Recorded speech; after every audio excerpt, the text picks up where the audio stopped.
नमस्कार मेरे प्यारे देशवासियों, मेरे सम्मानित पेंशनर भाइयों और बहनों और उन सभी साथियों को मेरा कोटि-कोटि नमन, जिन्होंने जीवन की विषम परिस्थितियों में भी कभी घुटने नहीं टेके, जिनकी हिम्मत उम्र के अंतिम पड़ाव पर भी अडिग है, जिनकी आंखों में संघर्ष की वही चमक आज भी दिखाई देती है, जो युवावस्था में हुआ करती थी। आप सभी उस पीढ़ी का प्रतिनिधित्व करते हैं जिसने इस देश की नींव को अपने पसीने से सींचा, जिसने अपने जीवन के सबसे कीमती वर्ष राष्ट्र निर्माण के लिए समर्पित कर दिए और जिसने बिना किसी स्वार्थ के अपने कर्तव्य को निभाया।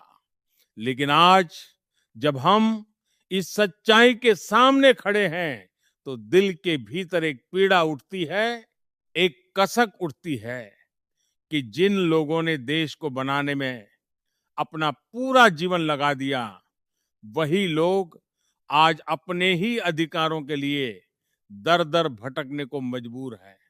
आज एक बार फिर वही मार्मिक कथा, वही टूटा हुआ विश्वास, वही अधूरी उम्मीदें और वही गहरा छल हमारे सामने खड़ा है। 6 मार्च दोपहर 12:00 का वह क्षण केवल कैलेंडर की एक तारीख या घड़ी का एक सामान्य समय नहीं था, वह करोड़ों बुजुर्गों के दिलों में जलती उम्मीदों का प्रतीक बन गया था। वह समय उस लंबी प्रतीक्षा का प्रतीक था, जो वर्षों से हमारे भीतर पल रही थी। उस न्याय की प्रतीक्षा का प्रतीक था, जिसकी आशा में हमने अनगिनत रातें जागकर बिताई थी। उस क्षण से पहले हम सबके मन में एक विश्वास था कि शायद अब वह दिन आ गया है, जब वर्षों से लंबित हमारा अधिकार हमें मिलेगा। शायद अब वह समय आ गया है, जब हमारे जीवन की कठिनाइयों में थोड़ी राहत आएगी। शायद अब हमारे बैंक खातों में वह धन आएगा, जो वास्तव में हमारा ही है, जो हमारी मेहनत का परिणाम है, जो हमारे जीवन भर के योगदान का प्रतिफल है।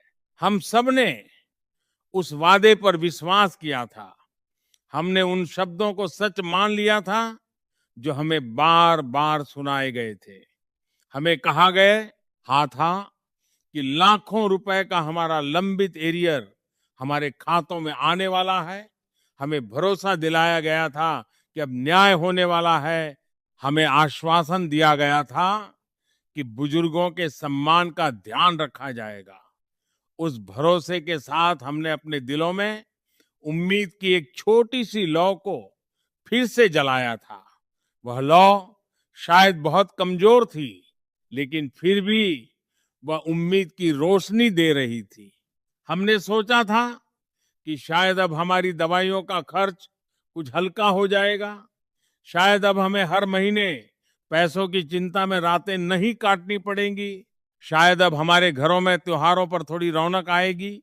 शायद अब हम अपने पोते-पोतियों के लिए छोटी-छोटी खुशियां ला सकेंगे। शायद अब हमारे घरों में भी वह सुकून आएगा, जो वर्षों से गायब था। लेकिन अफसोस, जिस व्यवस्था ने हमें ये सपने दिखाए थे, उसी व्यवस्था ने एक बार फिर हमारी आंखों में धूल झोंक दी। एक बार फिर वही हुआ जो पिछले कई वर्षों से होता आया है। जब भी पेंशनर्स अपने अधिकारों की बात करते हैं, जब भी बुजुर्ग अपने हक की आवाज उठाते हैं, तब उनके सामने बहानों की एक लंबी दीवार खड़ी कर दी जाती है। इस बार भी वही हुआ। कहा गया कि होली का त्योहार आ गया है, इसलिए कार्यालय बंद है, इसलिए बैंक बंद है, इसलिए प्रक्रिया में देरी हो गई है। लेकिन सवाल ये है कि क्या बुजुर्गों के अधिकार सचमुच छुट्टियों के कैलेंडर के मोहताज हैं? क्या हमारी जिंदगी का शेष समय सरकारी अवकाशों के हिसाब से चलेगा? जब इस देश के बड़े उद्योगपतियों के हजारों करोड़ रुपए के कर्ज माफ करने की बात आती है, तब कोई छुट्टी बाधा नहीं बनती।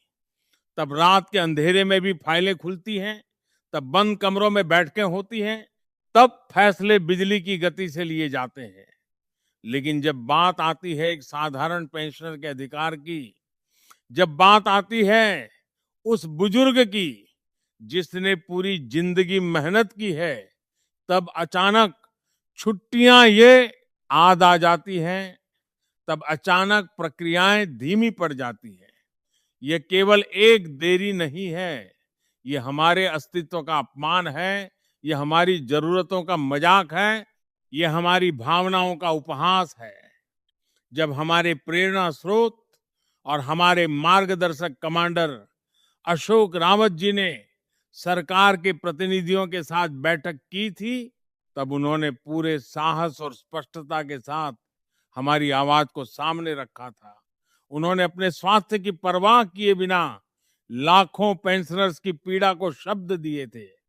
उस बैठक में एक स्पष्ट समय सीमा तय की गई थी कि 1 मार्च तक हमारा लंबित धन हमारे खातों में आ जाएगा।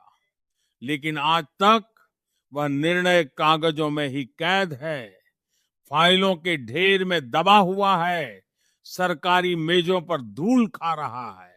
आज स्थिति यह है कि लाखों बुजुर्ग हर सुबह अपने मोबाइल फोन की स्क्रीन को देखते हैं, इस उम्मीद में कि शायद आज पेंशन क्रेडिटेड का संदेश आ जाएगा।